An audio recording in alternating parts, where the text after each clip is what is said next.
Welcome into the Cleveland Browns Report by Chat Sports. Matthew Peterson here with a mailbag edition following the Deshaun Watson news. This was recorded during our live show right after the Watson news broke Thursday afternoon, Thursday morning now at this point. So we're going to be getting into all the questions you guys had following that news. And let's start things off with John Lowe, longtime subscriber here at the channel. Can Deshaun practice during the suspension? Great question, because I think everyone, this is one of those, if one person has this question, chances are most people have this question. Adam Schefter with a great tweet that answers your question, John. Deshaun Watson's 11-game suspension will begin August 30th on the NFL's roster cutdown day. He may return to the team's training facility and participate in limited activities on October 10th. On November 14th, he can resume practicing, and Watson can play again December 4th against the Houston Texans. So remember two things here, a couple things. It's an 11-game suspension, which means it's 12 weeks because the bye week does not count here. And he can begin returning to Berea October 10th. So that probably means he can work out, he can meet with trainers, and he can maybe participate in some meetings. Not really sure the full extent of it, but he'll be a full go at practice starting November 14th, which gives him about 3 weeks to really start developing a chemistry with Chubb, Hunt, Cooper, and the rest of his offense before traveling down to Houston. Next question comes in from Owen.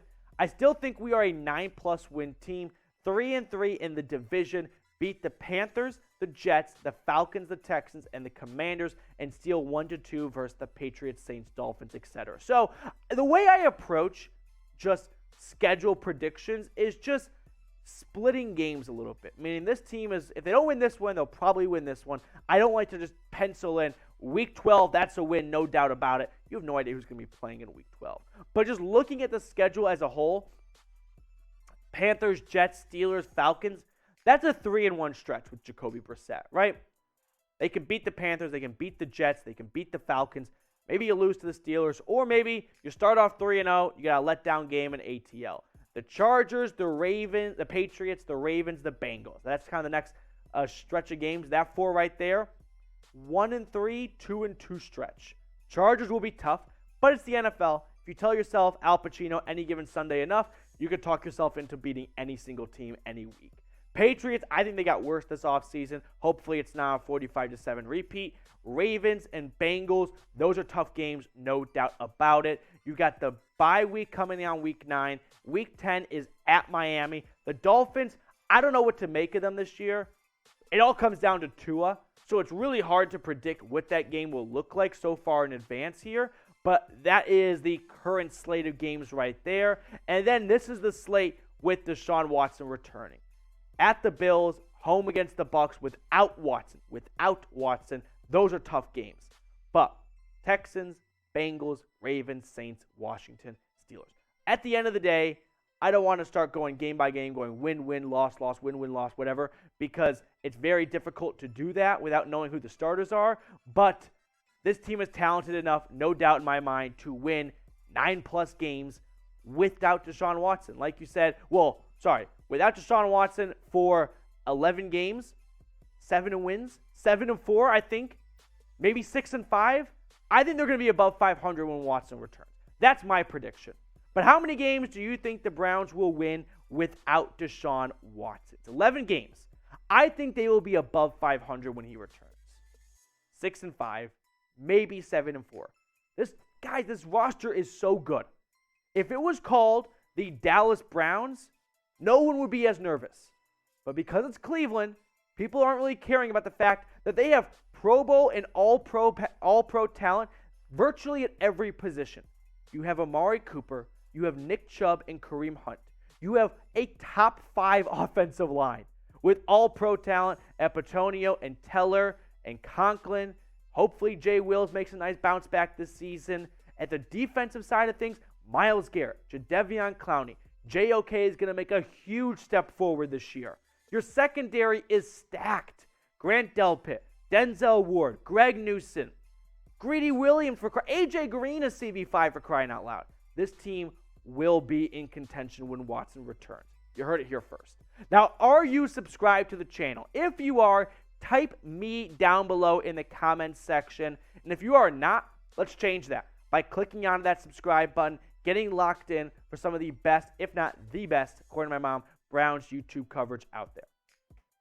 Matthew Hancock with the next question. Glad this is finally over. Me too, Matthew. And we can focus on week 1. I really hope we don't mess around getting Jimmy G, and we're disagreeing already. Brissett is more than fine this year, and I want to give the lad a shot. So I think even if the Browns were to get Garoppolo, there's a decent chance that Brissett will start week 1 against the Panthers just because of the time aspect of this. Now, if you want to compare stats from Jimmy Garoppolo in 2021 versus Brissett's last 17 starts, because I didn't want to just do his last 17 games because it's not really fair when he comes off the bench. Now, that's going to span over a decent chunk of time, but Garoppolo is a bit of a winner. I mean, he's got some of the highest winning percentage amongst all QBs, so I'm leaning towards Jimmy Garoppolo. For 11 games, I think it's worth the investment. I think it's worth the draft pick. Now, I'll let you guys decide by picking a QB, Jimmy Garoppolo or Jacoby Brissett. Type their jersey number down below. For 11 games, let's have fun. Let's get weird. Let's get number 10 to Cleveland. Michael with the next question. Who is QB3? Josh Dobbs. So now that we know how many games Deshaun Watson will be suspended for, you can expect Dobbs to definitely stick around. He was awesome against the Jags. Rosen was brought in for competition, and sometimes most teams like to have 4 QBs just to have an extra arm in camp to keep the drills and practice moving along. So Josh Dobbs. All right. Who, by the way, alma mater, Tennessee. Shout out to my rocket scientist, Josh Dobbs here. But yes, that is definitely your QB3. Josh Miller with the next question here on the show. I see a path to 7-4 with Jimmy G or Jacoby Brissett. Yeah, I think the Browns, we can look one more time. I don't like doing this. Look at the first 10 games without Deshaun Watson here, and let's just count winnable games. Winnable with Brissett or Garoppolo. Panthers, 1. Jets, Steelers, or Falcons. That's 3. There's 3 wins in the first 4 weeks right there. I got 3. Chargers, no. Patriots, yes. I got 4. Ravens, Bengals, maybe 1 right there, so like 4.5 to 5. Dolphins is the other half, so I think you've got 5 wins right there. You steal 1, you're at 6. So I definitely think in the first chunk of the season, first 9 weeks, 10 weeks, this team can be 5-4, somewhere in that range. Now, week 11 at the Bills and home against the Bucks, that will be difficult. But at that point, yes, as it stands right now, they are not. Jacoby Brissett is probably not going to knock off Josh Allen or Tom Brady. But Jacoby Brissett also knocked off Patrick Mahomes at Arrowhead with the Colts a couple of years ago when KC was undefeated on Sunday Night Football. So crazier stuff has happened. All right, Zach Wolf, longtime subscriber here at the Browns Report, asking, why is he suspended for 11 games?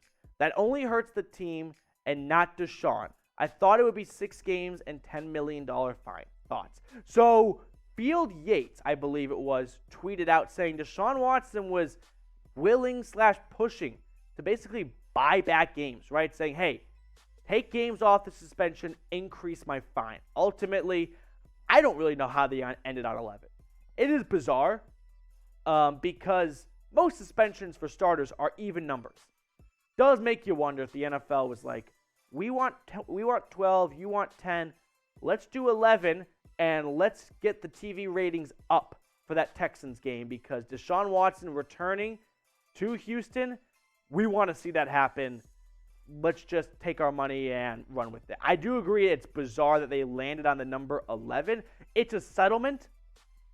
You got to ask Watson's team and the NFL how they deliberated and landed on 11. It's definitely a bit quirky, though. Mark Stevenson has the next question on the show. Is the intense counseling intervention new?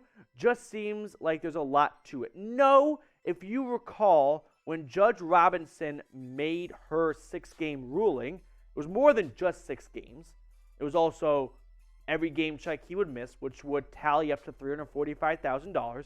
And for the rest of his NFL career, he can only get massages from team masseuses, which is, I can't believe I had to say that, but yes. And there was a level of counseling too. That was never really detailed how extreme counseling that would be. Now, this is a settlement. I don't know the exact details they worked out. I am guessing they did not take anything away from Robinson's ruling. They just added more to it. They added games, they added money, and they probably stuck with the counseling and the massage therapist rule because why would they go against that? Why would they take that away? Jim's got the next question on the show asking, the NFL is punishing the Browns for spending so much on Watson. It's really difficult to know what the back channeling is of the NFL, what their motives are and whatnot. I don't believe that the NFL is pissed that the Browns went out and gave Deshaun Watson $230 million. Deshaun Watson was going to end up somewhere. He was very close to getting traded to Miami middle of last season. Brian Flores didn't want to do it. So I don't think the NFL is pissed about that. The NFL, at the end of the day, they care really about only care about one thing, money. Then you go down the pyramid. Where does the money come from? Sponsors. They got to make their sponsors happy. How do they make them happy? By not having people be mad at the people that support the NFL because players like Deshaun Watson are playing who have sexual allegations against them. So they have to make people happy down the line, and they do that by issuing rulings like this. They're not pissed that he got $230 million. All right, question coming in from I'm from 63rd. Why would Garoppolo ever go there? That is a great question, and I cannot wait to answer it because Jimmy Garoppolo would pick Cleveland, in my opinion, over any other team, like, say, Seattle, or maybe even the Rams because Matthew Stafford's elbow is a bit shaky right now for this reason. Let's say he gets traded. He's got 1 year left on his contract. Then he's going to be a free agent after that. So if Garoppolo right now is thinking this, I need to go somewhere this year to maximize my skill set and to make me look the best I possibly can to set me up for a good payday in 2023. What is the best roster out there right now? It's not the Seahawks. It is the Browns. With Nick Chubb and Kareem Hunt and Amari Cooper, they could make me look like a multi-million-dollar quarterback. So I'm going to go to Cleveland, and I'm going to star there until Deshaun Watson returns, and I'm going to look like the prettiest girl in free agency next March because a team, say like the Steelers, who went out and signed Trubisky, they're going to need a quarterback, and I'm going to be waiting there, and I'm going to have a great resume thanks to the awesome roster the Cleveland Browns had. Now, I'll let you guys decide this. Should the Browns trade for Jimmy Garoppolo? A simple Y for yes or an N for no will suffice. I'm going Y for yes. Let me know what your votes is down below. Ronald371 is the next one on the show. Wait, August 30th, does that mean he can play into preseason Sunday? The way I interpreted Adam Schefter's tweet, yes, it's an 11-game suspension for Deshaun Watson. What's that? He's eligible for the preseason. Now, I doubt he's going to play in week 2 or week 3 of the preseason. Not even so much because of the suspension, but A, Stefanski doesn't play starters until week 3. So, not going to play with anyone in week 2. And we know Jacoby Brissett's going to play in week 3. So, you better give those reps to the quarterback who's going to be playing week 1. Why waste him on Watson? The only argument you could really make for giving him any preseason time is to knock more rust off. How much rust is he going to knock off? I really doubt there's going to be a moment in November or in December when he returns and he goes, thank God I got to play with Michael Woods a little bit in preseason. Now I know how to make these throws. No, I don't think that's going to carry over very much. Now, if you guys hate the Pittsburgh Steelers like I do, type FPIT. We'll end on this right here. Always a good note to end on here at the Browns Report. A simple old roll call of spamming FPIT down in the comment section if you cannot stand the Pittsburgh Steelers.